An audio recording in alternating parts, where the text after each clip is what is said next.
Welcome back to my channel.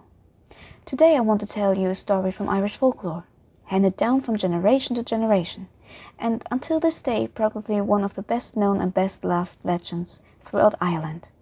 So sit back and relax and listen to the legend of the children of Lir.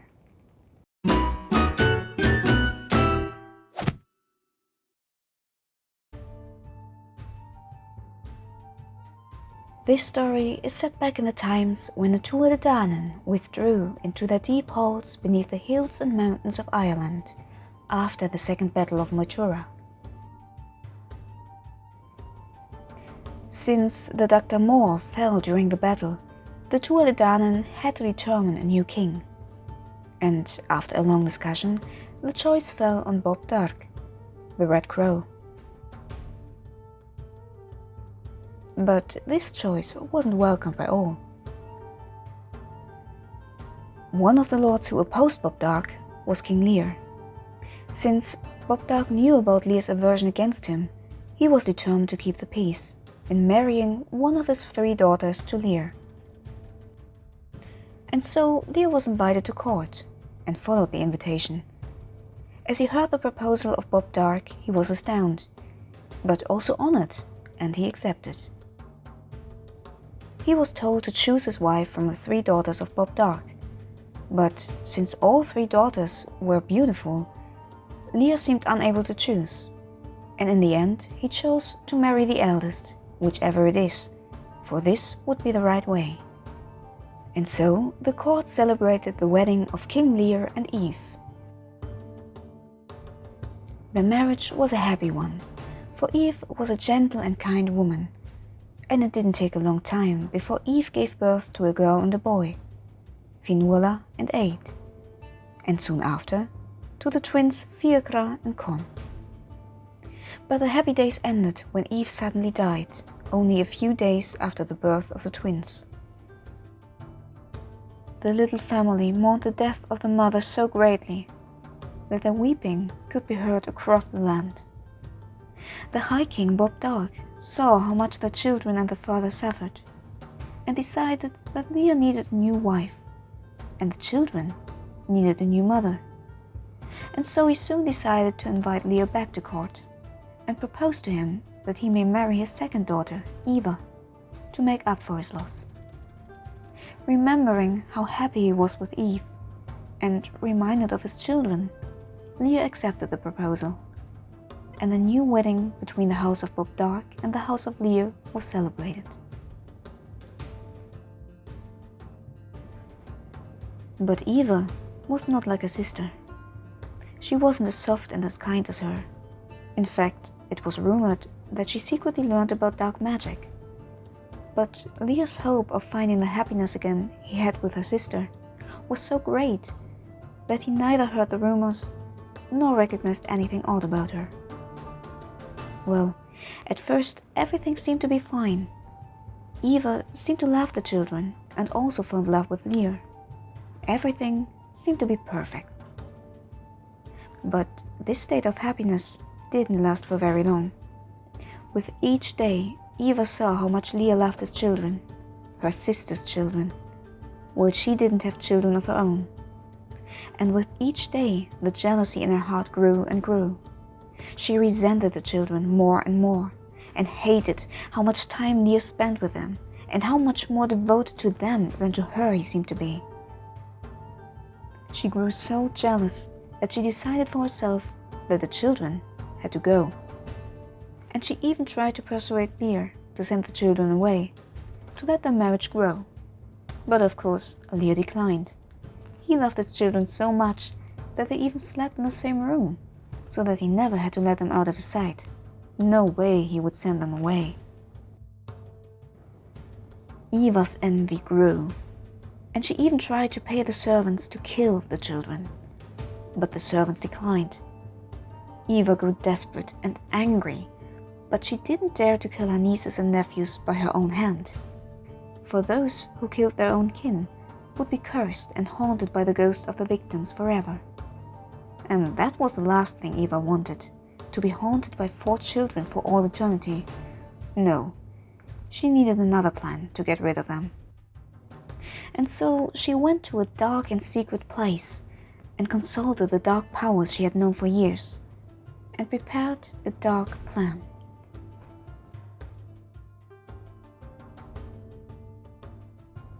A few days later, she went to Lear and suggested to him that it would be a good idea if the children visited her grandfather, Bob Dark. Lear was happy about that, but too busy to come with them, and so he happily agreed to her taking the children to her father on her own. She gathered the children together, and they got into a beautiful carriage that should bring them to Bob Dark. But even though the eldest child, Fionnuala, was only 8 years old, she was very intuitive and sensed that something about the new kindness of her stepmother seemed to be off. But she had no choice but to play along.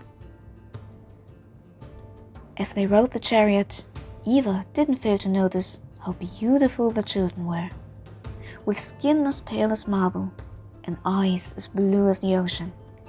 All four, from the youngest, who was but a babe, to the eldest. They all were fair as can be. But that wouldn't stop her from performing her evil plan.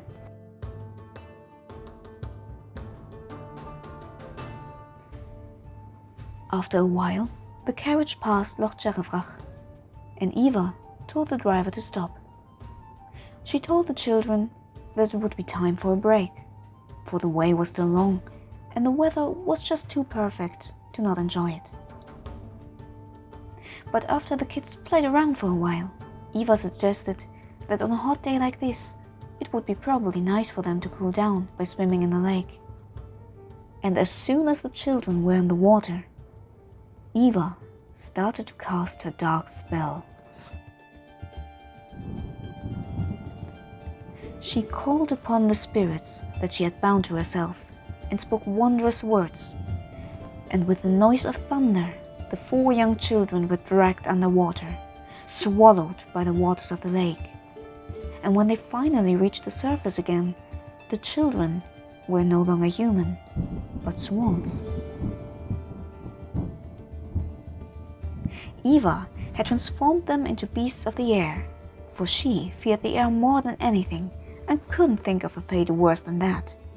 But since the children's blood, just like her own, was that of eldritch druids, the spell didn't work as it should, and the children kept their memories and their voices.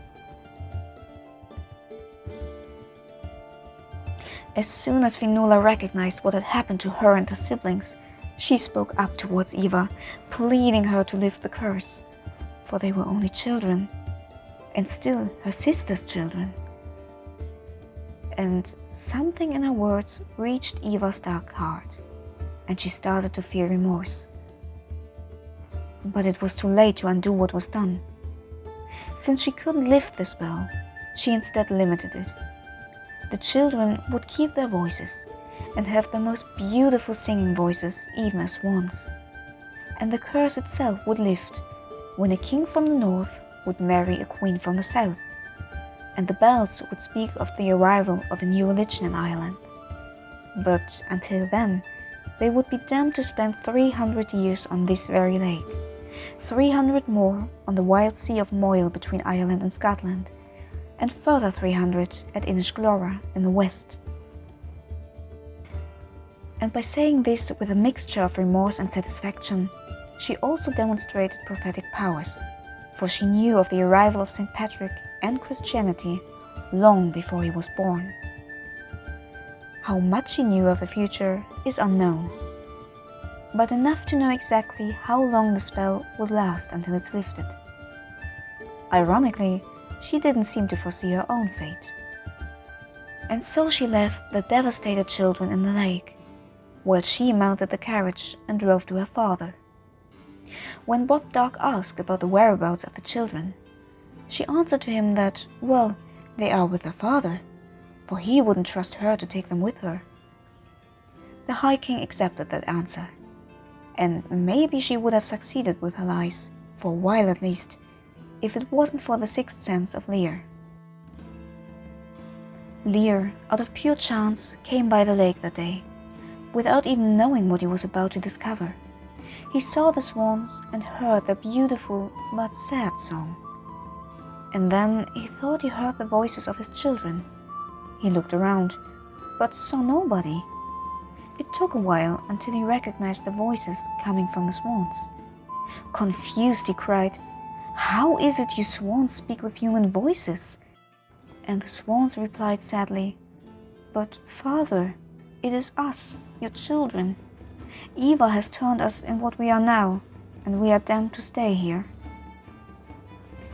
And when the swans were unable to weep, Lear broke out into tears, thinking about the fate of his poor children, who were so young and didn't deserve such a dark fate. He knew that even though he was able to do magic too, he wasn't powerful enough to lift the curse. And so he mourned and spent the night at the lake with his children, before he made his way to the court of the High King. He approached Bob Dark and told him what had happened, and the High King grew furious. How could Eva do this to her own and her sister's family? In his fury, he called for his guards to capture Eva with a silver net, so that she couldn't transform herself and flee, and to bring her before him. Together, the two men confronted Eva, and when she started to complain about how Lear loved his children more than her, the High King grew even more furious. He promised Eva that she would regret what she'd done, and she would envy the fate of her nephews and nieces. Since he was her father, and knew her as only a father could, he knew about the fear of the air, and punished her in transforming her under great pains into a demon of the air. For the children might be free someday, but she would suffer in all eternity. And so he banished her into the mists, making her living her worst fear forever. And so she lives until this day, haunting dark places and tricking those who listen too close to the wind at night. But what became of the poor children? Well, the first 300 years the children of Lear spent on Loch Dervrach, where they were cursed. The lonely father visited them every day, listening to the beautiful singing voices of his children. Soon he was joined by travelers, for the swans had the most beautiful singing voices and sang the music of the fairies, causing everyone who heard them to find inner peace. The word of the singing swans spread fast, and more people came to see and hear them. For 300 years they became famous under the Irish people, who came from far and wide to hear them sing. And since those times, it is forbidden to kill a swan in Ireland. But after the first 300 years, they had to go on and went to the Sea of Moyle between Ireland and Scotland. This place was not as nice as the lake. It was a storm-wracked and cold place, and their life there was full of hardships. Here they were alone and had no audience for their songs, and the winds were so fierce that they drove them apart every once in a while. But every time they lost each other, they met again on a rock called Carricknarone, and so in the end, they always were together again. But the winds were so icy that every once in a while their skin and feathers froze to a cold stone, and they had to peel them off under great pain, and the salt water even made the pain worse. So, to keep as warm as possible, they tried to cuddle together as often as possible. It was a hard life, but somehow they managed to survive together. And after 300 more years, Finuala screamed out that the second phase of the curse was over and they could go on. They flew to Inishglora, a cold island where fishermen once in a while would see them in the distance, listening to their sad but beautiful voices. After the last 300 years had passed, they were finally free to go where they chose to. And so they flew to the castle they once called home, just to find it lay in ruins. A deep sadness overcame them, and they flew higher and higher through the blue sky, without any destination, until they heard the ringing of bells in the distance, They followed the strange sound that announced the arrival of Christianity in Ireland and found a monk called Quabog, who was a kind and gentle man. They decided to stay with him, and he looked after them as best as he could. But after a while, their new harmonious life should find an end. The northern king Vernon from Connacht was about to marry the monster princess Joch. Joch desired to have the famous singing swans as her wedding gift. And although the king at first refused, his desire to marry her was so strong that he went to see the swans. And when he found them and laid his hands on them, the bell was ringing again, and the last of Eva's enchantments was broken.